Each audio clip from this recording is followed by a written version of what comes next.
উপদেষ্টা পরিষদ প্রায় 23-24 জনের উপদেষ্টা মন্ডলী আছেন, প্রধান উপদেষ্টা আছেন। সবার ক্ষেত্রে এটা বলা হয়নি, কয়েকজনের ক্ষেত্রে তাদের বিভিন্ন আচরণ বা চিন্তা ভাবনা কথাবার্তা দেখে আমাদের এটা মনে হয়েছে এবং আমরা আমাদের জায়গা থেকে এই কথাটা বলেছি। সেফ এক্সিট মানে এটা বোঝানো হয়নি যে তারা দেশ ছেড়ে পালিয়ে যাবে। সেফ এক্সিট মানে এটা বোঝানো হয়েছে তারা কোনো মতে এই দায়িত্বটা শেষ করতে চায় একটা নির্বাচন দিয়ে।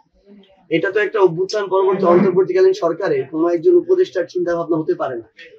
একটা হাজারের অধিক মানুষ জীবন দিল, এত এত মানুষ রক্ত দিয়ে একটা অন্তর্বর্তীকালীন সরকার গঠন করেছে। তারা অভ্যুত্থানের আগে এত বড় তাদের কোনো ত্যাগ নাই, কিন্তু বাংলাদেশের মানুষ যে আস্থা রেখে তাদেরকে দায়িত্বটা দিয়েছে, এই 1 বছরে বা এই 1.5 বছরে তাদের ওইটুকু ত্যাগ স্বীকার করার জন্য তাদের প্রস্তুত থাকা উচিত। ওইটুকু আমরা তাদের কাছে বোল্ডনেস প্রত্যাশা করি, যে তাদের চিন্তা যেন শুধুমাত্র এটা না হয় যে আমরা যখন কোনো সিদ্ধান্ত নিব, এই সিদ্ধান্ত নিলে কোন দল খুশি হবে, কোন দল খুশি হবে না, পরবর্তীতে কোন দল আমার উপরে মনক্ষুণ্ণ হবে, কোন দল মনক্ষুণ্ণ হবে না, এই চিন্তা ভাবনাগুলো যেন না হয়ে বরং জনগণের অ্যাকচুয়াল আকাঙ্ক্ষা কোনটা, সেটা যদি কোনো একটা দলের বিপক্ষেও যায় এটা যায় আসে না, কারণ দল তো তার দলীয় এজেন্ডাকে বেশি প্রাধান্য দেয়। কিন্তু এই উপদেষ্টা মন্ডলী, অন্তর্বর্তীকালীন সরকার বা ঐক্যমত্য কমিশনকে প্রাধান্য দিতে হবে বাংলাদেশের মানুষের অভ্যুত্থানের যে আকাঙ্ক্ষাগুলোকে। তো সেই জায়গায় আমরা প্রত্যাশা করি যে কোনো উপদেষ্টার কাজে, অ্যাকশনসে কিংবা কথায় এই জিনিসটা যেন না আসে যে কোনো মতে জাস্ট রুটিন ওয়ার্ক করে একটা নির্বাচন দিয়ে একটা সরকারের হাতে তারা ক্ষমতা হস্তান্তর করবে, বরং তাদের যেন এইটুকু বোল্ডনেস আমরা সবসময় প্রত্যাশা করি যে নির্বাচনের পূর্বে প্রত্যেকটা সিদ্ধান্তে তারা জনগণের আকাঙ্ক্ষাকে প্রাধান্য দিবে, তা কোনো দলের বিপক্ষে গেলেও কোনো যায় আসে। এত বড় একটা অভ্যুত্থানের পরে এই যে ফ্যাসিস্ট কাঠামো, এই কাঠামোর কয়েকজন ফ্যাসিস্টের পতন ঘটেছে বা পালিয়ে গিয়েছে বা দেশ ছাড়া হয়েছে, কিন্তু পুরো কাঠামোটা বিলুপ্ত হয়নি। এখন আমাদের আসলে লড়াইটা ওই কাঠামোটার বিরুদ্ধে, এবং ওই কাঠামোর নিচের লেয়ারের অধিকাংশ মানুষ ওই জায়গায় আছে।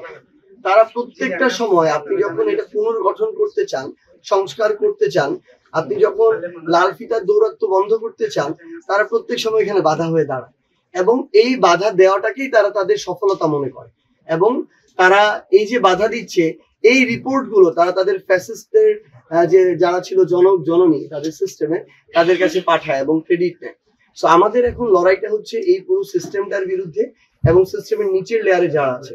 এই অন্তর্বর্তীকালীন সরকারের অন্যতম একটা ব্যর্থতা হচ্ছে তারা এই ফ্যাসিস্ট কাঠামোর সাথে সরাসরি সম্পৃক্ত যে ব্যক্তিরা ছিল তাদেরকে উচ্ছেদ করতে পারেনি, বরং তারা এখন ধীরে ধীরে পুনর্বাসিত হচ্ছে। কিভাবে? আপনি যখন তাদের বিরুদ্ধে ব্যবস্থা নেননি, তিনি তো ওই পদে আছেন, তার মানে অলরেডি তিনি পুনর্বাসিত। সো আমাদের আসলে এই লড়াইটা দীর্ঘ এবং এটা চালিয়ে যেতে হবে, এবং আমরা অনুরোধ করব সকল রাজনৈতিক দলকে তারা যেন, ইভেন এটা এনসিপি এর মধ্যে অন্তর্ভুক্ত, আমরা যখন এটা বলি অনেকে শুধু বিএনপি মনে করে না, অনেকে শুধু জামাত মনে করে না, আমরা মনে করি সকল রাজনৈতিক দলের এটা দায়িত্ব তাদের জায়গা থেকে যে কোনো সিস্টেমে, কোনো কিছুর বিনিময়ে, যে কোনো কিছুর নেগোসিয়েশনে যেন কোনো ফ্যাসিস্ট কাঠামোর সাথে সম্পৃক্ত ব্যক্তি বা প্রতিষ্ঠান প্রশ্রয় না পেয়ে যায়। আমরা বিশ্বাস করি যদি এটা আমরা করতে পারি তাহলে আমাদের জুলাইয়ের আকাঙ্ক্ষাকে বাস্তবায়ন করা সম্ভব। না, এটা তো আমাদের যারা পলিসি টিম এনসিপি এই বিষয়টা নিয়ে কাজ করে, তারা তাদের জায়গায় এই রিসার্চটা করছে ইলেকশন কেন্দ্রিক, কিন্তু এখন পর্যন্ত একজনও এনসিপির পক্ষ থেকে বাংলাদেশের কোথাও ঘোষণা দেওয়া হয়নি। আশা করি খুব দ্রুততম সময়ের মধ্যে এই ঘোষণাটি আসবে। আমরা মনে করি নির্বাচন প্রস্তুতির অন্যতম একটা গুরুত্বপূর্ণ বিষয় হচ্ছে সাংগঠনিকভাবে শক্তিশালী হওয়া। আপনার সংগঠনকে, রাজনৈতিক যে আমাদের দল পার্টি, এটাকে বাংলাদেশের একদম যেটা গ্রামের স্তর, যেটা ওয়ার্ড পর্যায়ে, ওই পর্যন্ত আমার সাংগঠনিক দক্ষতা বা সাংগঠনিক স্ট্রাকচার তৈরি করা, আমরা ওইটার জন্য কাজ করছি, এবং আজকে ওইটার জন্য আমার জেলা সমন্বয় সভা। দ্বিতীয়ত আমাদের যেটা প্রয়োজন সেটা হচ্ছে যে আমরা আমাদের জায়গায় চিন্তা করছি আমরা এককভাবে ইলেকশনে যাব, নাকি আমরা যে আকাঙ্ক্ষাগুলোকে ধারণ করি, পরিবর্তনের কমিটমেন্টটাকে ধারণ করি, এটা আর কেউ করে কিনা। যদি করে তাহলে তারা একসাথে ইলেকট্রাল অ্যালায়েন্স হতেই পারে, হয়ে একটা বড় পরিসরে একটা ফাইট দিতে পারে। সো আমরা সেই জায়গাটাতেও কাজ করছি।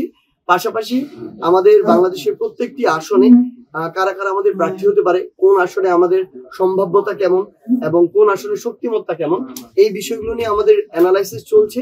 আশা করি এ মাসের মধ্যে আমরা এটার একটা রেজাল্টে আসতে পারবো।